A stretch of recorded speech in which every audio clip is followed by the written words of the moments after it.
Airline and Commercial Pilots. Career, salary, and education information. What they do.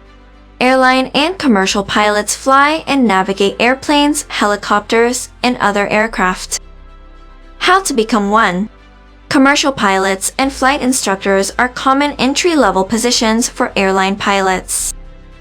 Commercial pilots must have a high school diploma or equivalent and a Federal Aviation Administration commercial pilot's license. A bachelor's degree is usually required for airline pilots, as well as the FAA-issued Airline Transport Pilot Certificate. Salary.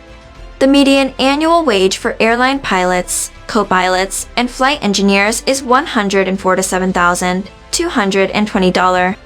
The median annual wage for commercial pilots is $86,080.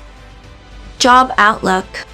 Over the next 10 years, overall employment of airline and commercial pilots is expected to grow by 5%, faster than the average for all occupations.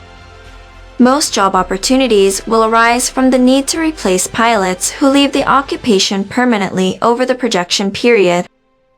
Experience. Commercial pilots must be 23 years old and have a minimum of 1,500 flight hours logged. Licensure and certification. Must log 250 hours of flying time and pass the Federal Aviation Administration practical test for licensing airline transport pilot. Certification required to work for commercial airlines. Key skills.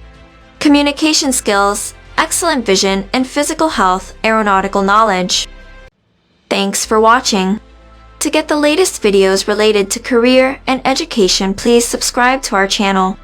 If you like this video, kindly share this with your friends and family. Don't forget to hit the like button. If you have any queries, please comment in the comment section.